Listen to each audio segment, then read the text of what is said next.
Hey folks, this is Jerry in Tucson. Today is June 9th or 8th, 10th, something like that. It's about 100 degrees outside. It's June 8th. I made this walnut bowl, plate, platter, whatever you want to call it, shallow bowl. I don't like it, so I'm just going to go ahead and remove the tenon. Here it is, right here.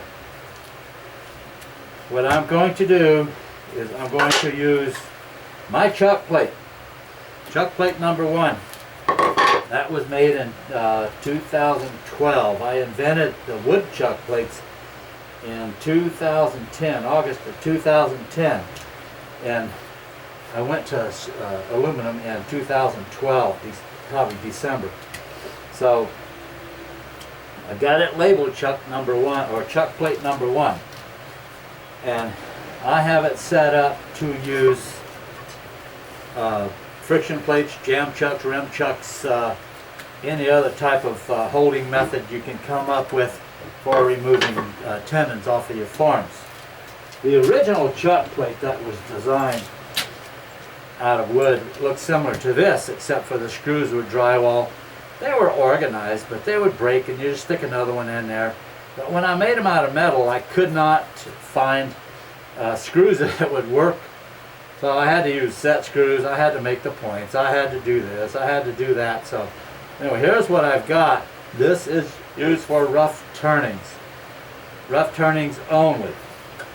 And as I made these, I was working on another invention.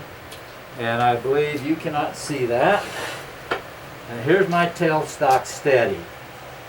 This thing right here is used to hold. What? What? Well, I thought I heard somebody talking. Anyway, we're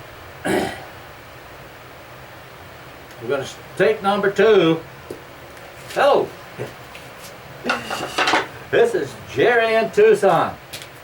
I made this walnut bowl right here, and now I want to remove my glue block or tenon. I don't normally use glue blocks. I get weak moments every now and then, and I will use a glue block because it's probably a piece of 8/4 walnut that I got right here. So in that case, I normally will use a glue block. So anyway, I need to remove this glue block. Now, this is a piece of walnut, and it is a fairly decent piece of wood. There's a crack right there. I've got it sealed. I don't know how good it is. So, if I had a vacuum chuck, and I do not have a vacuum chuck, I would use it. But I do not have one. So I've got to go alternate methods. At one time, I used donut chucks. I made my own donut chuck. I had one of my pieces fail. It exploded. It put a big old gash in my side, about 6 to 9 inch gash on my side, and I had to doctor that up and heal from that. So while healing from that, I decided that there's a different way, and I do have a vacuum. I did not want to use it because the wood I use, it's not structurally or integrally sound for a vacuum. So I would turn pieces down to the proverbial little nub that everybody talks about, and I'd say about 1/3 would break before I got the piece done, and there went my piece. It'd fly off the lathe, break, and do whatever. It would just do some nasty things. So I used that donut chuck. It exploded, and I said, I was going to work on making myself a set of coal jaws and a Longworth chuck.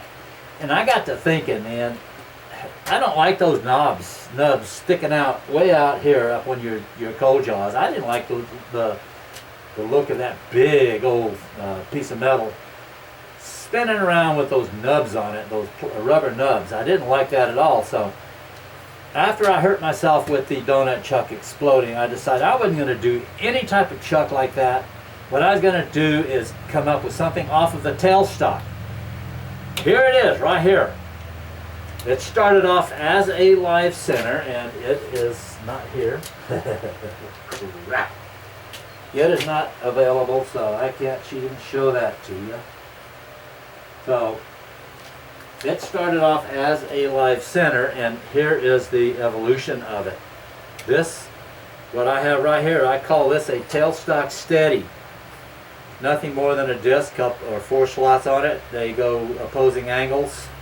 Over here the wheels will come in, and since I make these things, I have a whole bunch of them. I made 100 of them. So here we are. You get this configuration here. Bang. There you go. That configuration there and that configuration right there. Same disc, same MT2, nothing changes. Just change the location of the wheels.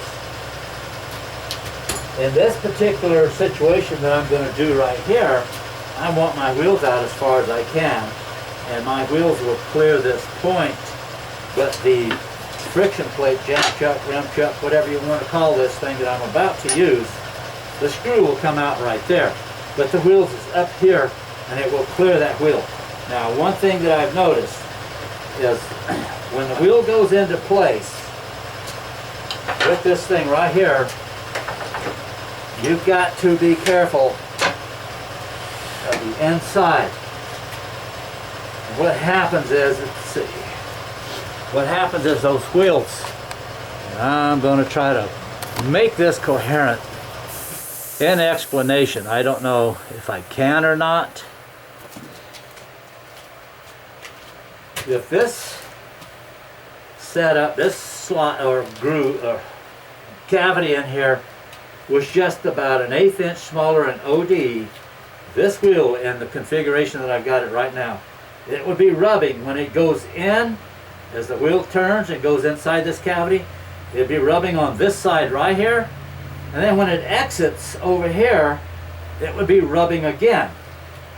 And what you get is your wheels looking about like these. These have, I do a lot of deep recess stuff, and I'll get these wheels in as far as I can, and that's my fault. It's not any fault of the wheels.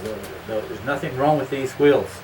It's the user using them, and I chose to do that, and I have to know what my invention can do, and so I went ahead and did it. Now I'm telling you what you cannot do or shouldn't do. You can do it. You'll grind up your wheels. You also want to make sure that whenever you've got these wheels on any type of sharp edge, you've got to break that edge, otherwise it will eat the wheels out. So what I'm going to do here is I'm going to fit this piece of wood onto this here. These two happen to be about the same OD. So the lip is about 1/4 inch. So what I'm going to do is I'm going to cut a groove in here, put a step on this edge right here, put this up. I'll take this off, put my tailstock or my live center in here, and then remove this down to that proverbial nub, but I'm going to leave it bigger than I would normally leave. And then I will remove the live center, put this back in place, take this off, dress up this bottom, have a finished piece. That's what this particular chuck plate does. But this one right here is the same chuck plate. The only difference is I've removed these screws on the outer edge, because when I make my plates, I don't want to drill 13 holes. You drill that many holes, you're going to have 1 or 2 that don't fit. You don't do it right. So I've got 2 chuck plates. Actually, I got 65 left. So here I am. I'm going to go ahead and turn this puppy on and cut my groove or my step. And I already know I don't have a whole lot to do on it because it's they're the same OD. So I'll just do my 1/4 inch. And that's full speed. You don't need a whole lot of pressure on your tailstock. What you need is to make sure it's just flat and even, but you don't need a whole lot. If you crank this down too much, you will blow those tires up. They'll just be like a blowout on the freeway. I've already had one.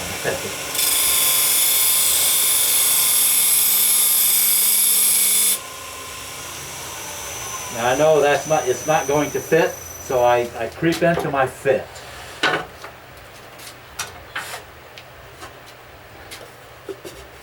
It doesn't fit at all. So I've got about another 1/8 inch I've got to go.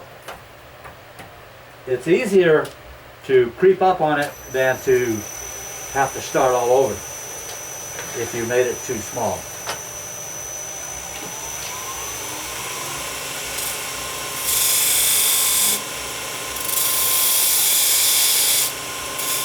Actually, a lot of times I'll just do a little feeler. Now if I can get this to set in there,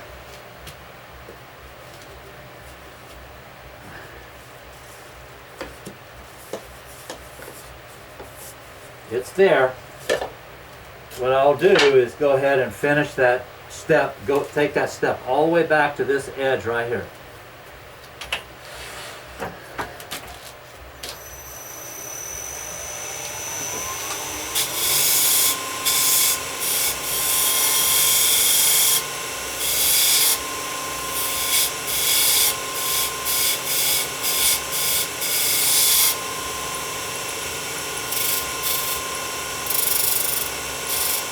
I did one of these at a local woodcraft store here in Tucson, and I had a short step on my piece like I just had before I finished this right here. I put the piece of wood on there, I turned it on, and like a dummy I went full speed because I knew nothing's going to happen, and I wasn't ready to turn it, I was just showing off. Well, piece flew out of there, bounced off the floor and went up through the drop ceiling. I had to replace 3 tiles. First off, I had to track them down. I had to buy a whole box of them. You ever heard the phrase TMI? Who? TMI? Too much info? Huh? Too much info? Yeah. No, I'm just telling people do's and don'ts. Don't go too fast. It might look really good. When it did blow out of there, I didn't have the wheels out. The tailstock was in. And the wood was at a slope and it gave way and came off. It was not this wasn't even on the lathe yet. And I do believe that information is bliss. You don't want to hide anything from anyone. Because I'm not selling an inferior product. Okay. I'm competing with crap that people think God's gift to a wood turner. I can't have a piece of shit that's not going to work.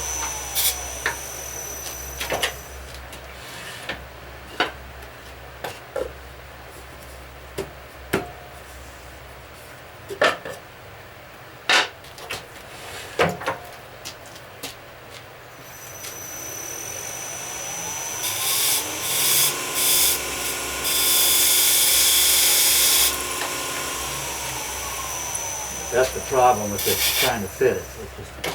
Sometimes it seems like it'll take you half a day.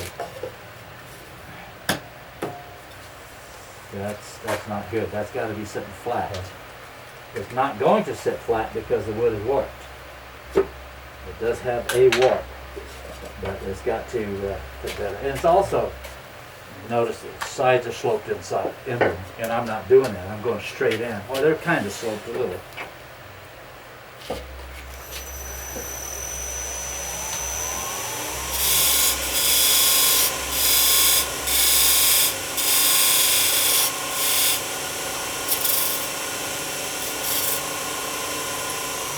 That thing about TMI, that's the difference between you and me. There'll be nothing hidden what I have. Well, I'm not saying to hide anything, just... There we go, folks. You don't need to know the whole entire backstory. There it is. In. Now, like I said, I could use the wheels. I don't want to use the wheels because I use them. Don't want to use them too much because it could collapse while you're out there hogging really good. And I'll just show you. It's good. What the heck? It works.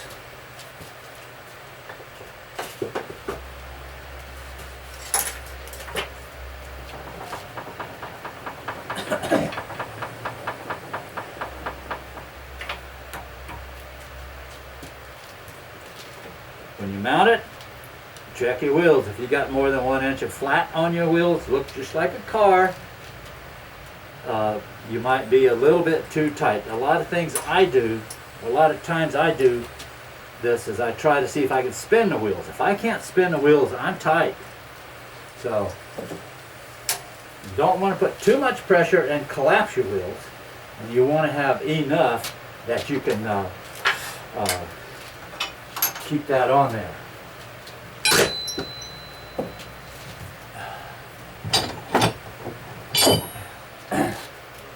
So all I'm basically going to do is go ahead and remove that tenon.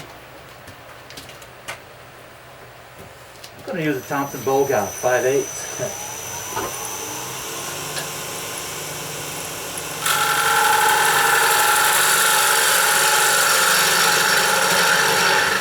That's a white oak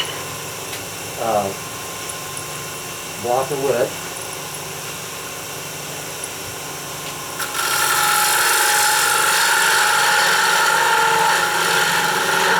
I'm just basically showing you that this thing will pull. The thing to do also, another thing, always work towards the headstock. I went across here, I don't know, I was pushing against the headstock. But the best thing to do is go in and go towards the headstock.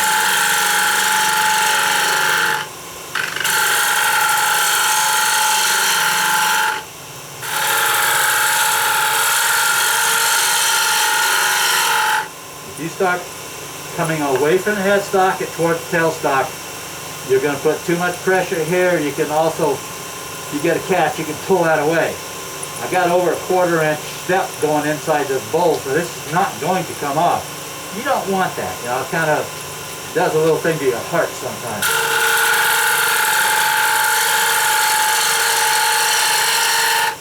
Now you better, now you can see how aggressive I was on that one. That was over an 1/8 inch and fast. I'm going to do another one.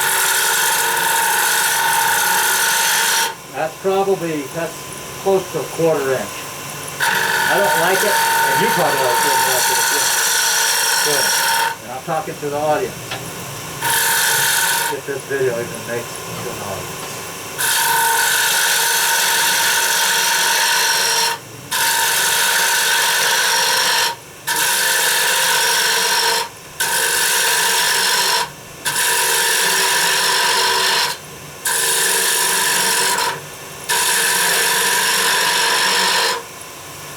90% of the time I will go that far on my live center.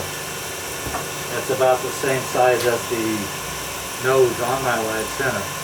And I use my live center as my guide. I rub off that bevel off of there, turn in there until I get to where I want to go. And then when I get that far, I stop, install the wheels. The wheels are already there, so I'm going to continue on.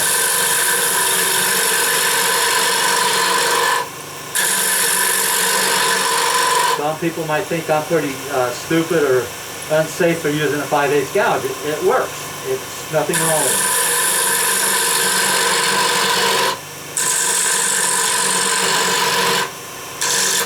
One of these days I will learn how to turn. But right now I'm beginning.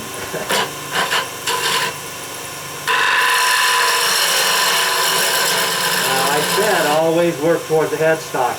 Well, I got pressure. I'm rubbing my bevel. I gotta drop it. Too high.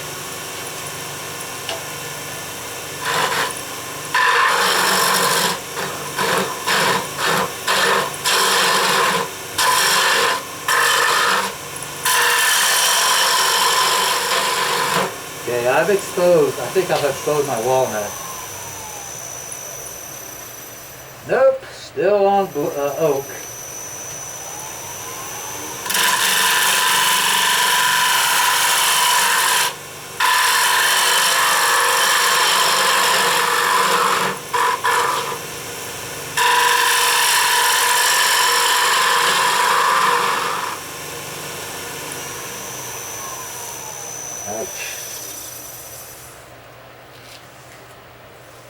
That bottom sure ain't flat. No. Alright. But you can see how easy this is.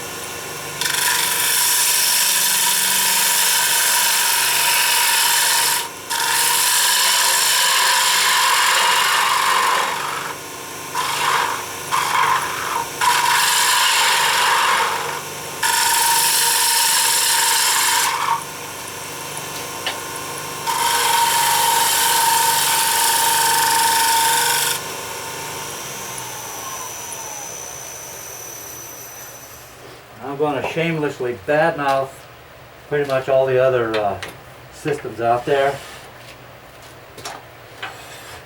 There's not too many that you can pull your piece off of the lathe, measure the bottom thickness, and then go right back to turning without any real endeavor getting this thing mounted back together. I'm still approximately 5/16 thick on this bottom. So I am good to go. I'll make my little raised foot and go ahead and dish it. Do my detail work that I do on it. This is how easy it goes back in, and it's ready to it is ready to go. There's some dressing up I need to do, but other than that, when I put it back in, I touch the wheels and I'll give it about a half a turn on my tailstock. This was right here was just about a quarter turn, I think. Okay, and I'm working full speed. All your other systems tell you don't exceed 800 RPM. I'm not saying that you should, but it's comfortable for me.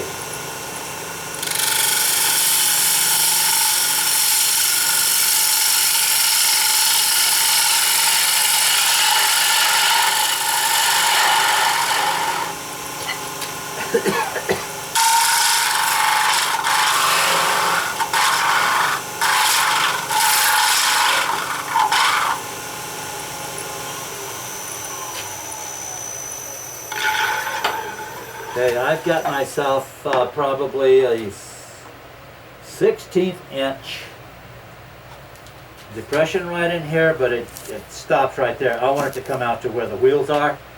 That'll be my foot for this piece, I believe.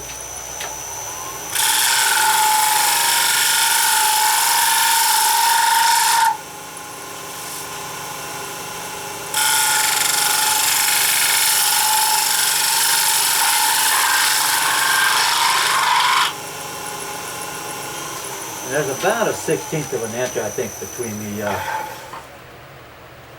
bottom and the edge of the tool. I want to make it a little bit deeper, but again, show you how easy it is.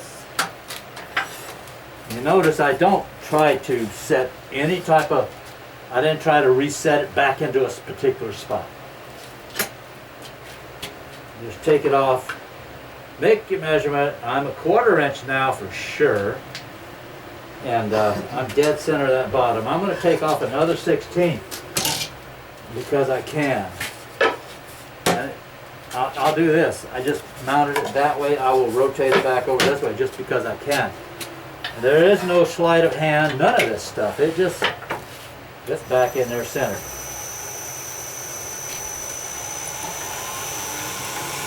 So that's how simple and easy this tool is. I was surprised, or I am surprised, that nobody ever approached this before. All the years people have been turning, nobody's done this.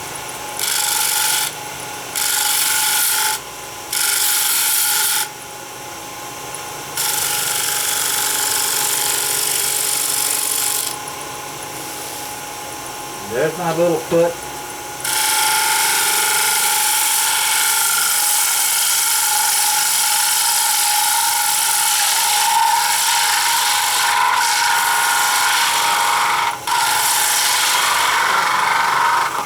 Ouch.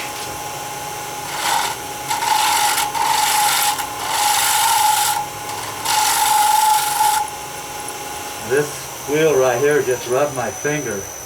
It lets you know, didn't hurt me, and I didn't cause any problems. The tool rest is in place. The tool rest should stay in place even while sanding. I'm going to raise this just a hair. Make a change on the position. I'll keep my finger off of that.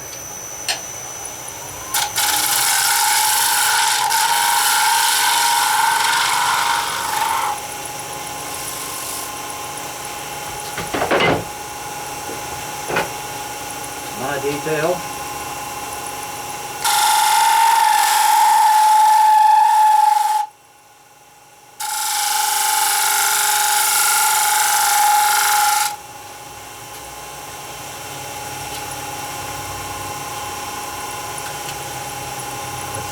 No, that's what I have. What I'm doing here is putting a bead on this. I might be pretty thin. I don't think I'm going to go through, but it sure is noisy.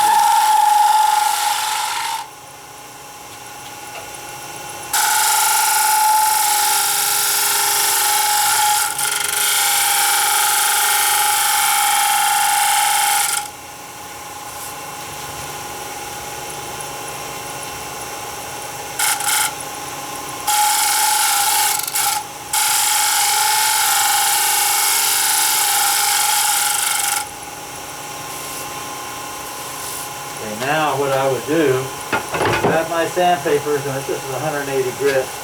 Just keep the tool rest in place. Rub your paper off of that tool rest.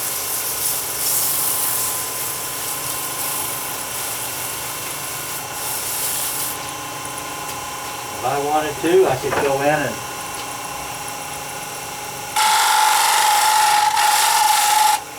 do another just because I can. And okay, this thing is done. So what I'm going to do, take it off of my lathe.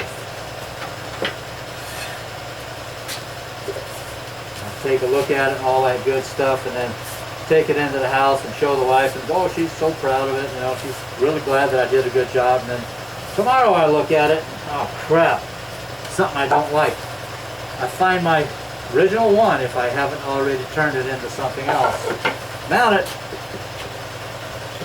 A month later, 6 months later, a year later, put it back on there and go for it. And do the same thing when it's done. If you ever wanted to rework the inside of your piece, you just get yourself another one of these, a little bit larger. Make your depression like I have right here. Fit this to the outside. I can put this in, and I think I'll even turn it on, but it's not going to be centered. Well, it almost is.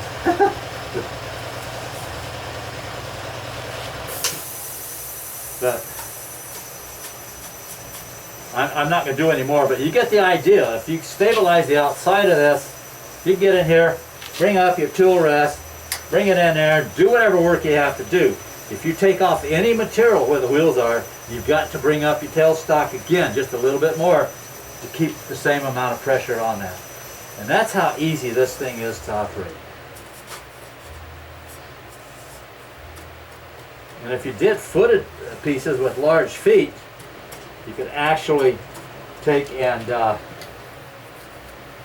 okay, now, I don't have anything with a foot, but if you had something, your tenon was still on there, you could take and set your tenon up. But if your tenon's on there, you got your chuck. But I'm just saying, if you had something that was too big for your chuck, Chris, let me have that thing right there.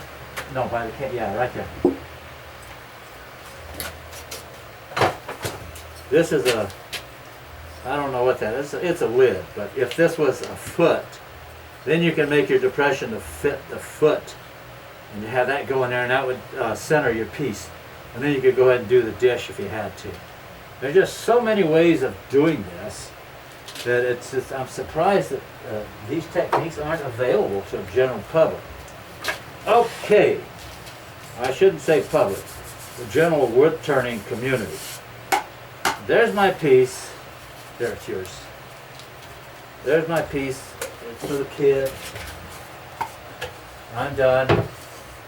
And it's just so simple with this Tailstock Steady by GM Woodworking. I can't post this one. Okay, I'm done, son.